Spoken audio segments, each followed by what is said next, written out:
What's going on, guys? Your boy Amazing. We're back with another video, and in today's video, guys, me going over the episode 620 and 621 of the latest story in Grand Cross and showing you guys how you're able to beat it free to play friendly, at least, so that you guys can actually clear through these fights, move on to the next one, and be pretty much done with this so you can get your 30 gems and all that sorted out. So let's hop in, guys, and we'll talk about the teams that we're going to be using here. So our first one is going to be Unreachable, which is going to be episode 620. So I'm on replay stories, so it's going to be shown this way. But pretty much this is the exact team you guys are going to want to run, man. Your backline can obviously be any Meliodas, so whichever Meliodas you have that is highest CC, definitely bring. One Meliodas to take note about, though, is definitely the blue one right here, the blue Captain Melee, because he actually does give you basic stats. So if you have this Melee, you can run him in the backline if you have him.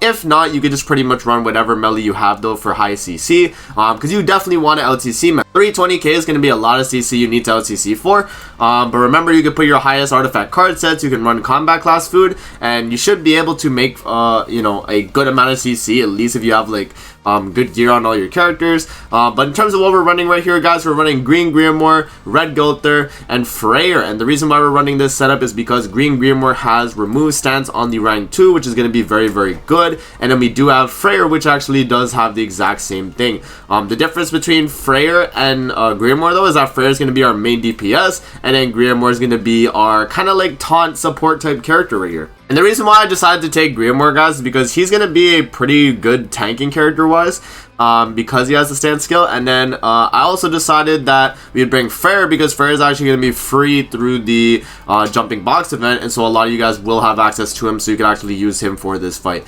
So yeah, guys, that's pretty much the rundown of the team right here, but we're going to be LTCing regardless, so let's hop in and see what this team is able to do. Alright, guys, we are hopping into the fight with the first Demon King Zeldris. So the first fight, you are not allowed to bring light and dark characters. That is one thing that I should have probably prefaced before this, but this is pretty much the team that I'm running, right? So you guys, I think, will be sorted out, but you do not want to bring light and dark characters. So that's one thing you definitely want to, you know, make sure you guys have sorted out. So I'm going to do this, and then I'm going to waste that as well. So we're just going to waste Freyr's first card right here, and the reason why is because next turn we're going to want to have the stand skill, but we need Gother to rank up so we can actually remove the stance. So we're just going to do that right there. Okay, so we actually did get another stance removal with Grimoire just in case we need it, which is good. So we can actually merge for that and use that, which that's going to be really nice. So we'll take the hit. Recovery disable is going to be a little bit annoying, but it's okay. We have the stance removal right here, so we can do this. Right, we'll do this, and then I guess what we could do actually is just waste this, because this will, or no, we could just merge it, I guess. Yeah, we'll do that. So there we go, we get the stance removal off, we do the single target cleave, we're doing some good damage. If we can get an ultimate with Freyr here, then it should pretty much just be a wrap, though, guys. So what we're gonna do is we'll do the stance removal with Grimoire, and then I'll push the ultimate on Freyr, because you guys will see that when you get a death ultimate off on this fight, it actually just does an insane amount of damage. So yeah. Okay, so what we'll do is we'll do this. We have a stance removal right here. We'll do this stance removal.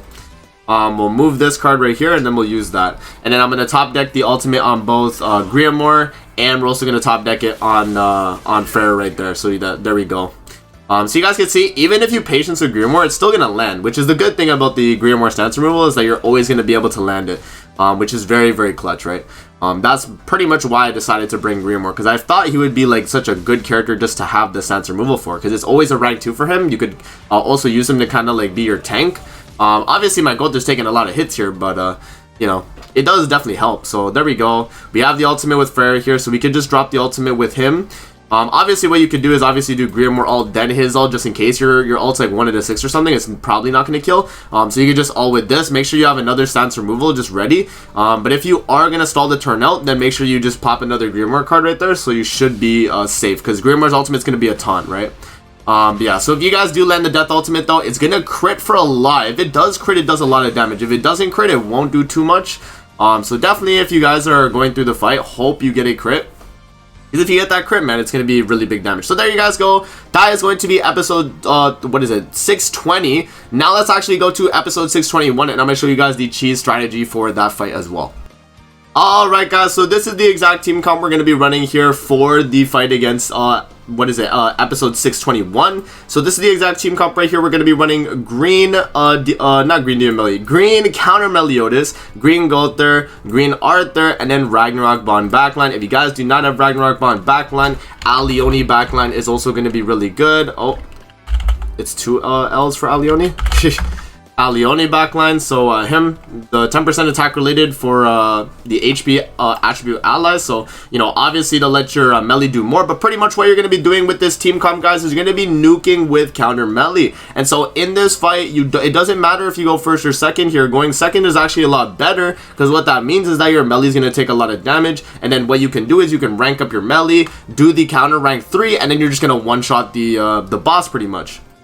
So the main strategy that I like to do is to make sure your melee has the lowest HP and make sure you have a full green team, because if you have a different attribute, the boss will actually target the other attribute character. That's why we're running green Gulther and green Arthur. So we can actually give green Gulther you know, some gear here so that he does not have the lowest HP. As we can see, the lowest HP is going to be melee with 226k, so we should be pretty much fine. And then having Ragnarok Bond in the back is going to help us do a little bit more damage. So now let's actually hop in, guys, and see what counter melee is able to do. The one thing I will preface with this fight is that you have to make sure you top deck a rank 3 of the counter or a double rank up, so you can rank it up to a rank 3 for the counter itself. So yeah, that's something I want to preface. So it is based on RNG at least going into the fight, but other than that, you're pretty much sorted out. So let's hop in and let's see what we're able to do. Alright, guys, we are hopping into the Demon King fight here, episode 621. This is the real Demon King, man. This is the actual like Demon King after Zeldris' body, right? So right here, we didn't get the counter, so we're just going to reset. So this is just going to be an example of what happens when you don't get it, guys. You're just going to automatically reset, right? I'm going to hop back in, and I'm going to wait till we get an actual run here where we get the top deck of either double stance or double rank up, and then we'll continue the fight, and I'll show you guys what happens with that.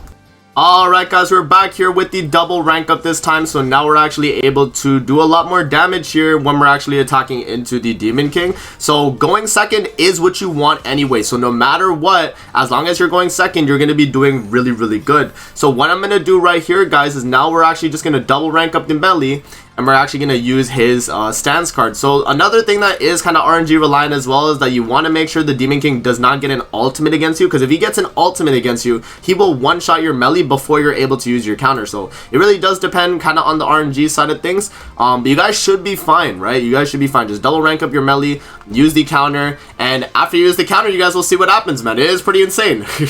So watch exactly what happens here. As long as the Demon King does a good amount of damage here, so it's going to be the rank 2 right there, and then yeah, guys, it is pretty nutty, man. It is pretty nutty. And I was able to do this on my free-to-play account as well, guys, by the way, with a level 60 6-star awakening, no super awakening counter melee. So this is definitely doable for the free-to-play accounts, even with like low investment melee. Like, you can still do this with the level 60 6-star awakening counter melee. So don't think that just because I had a level 100 6-star super awakening melee that was because I did so much damage. You can still do the exact thing. As long as your melee gets lower HP, he will do more than mine did, right?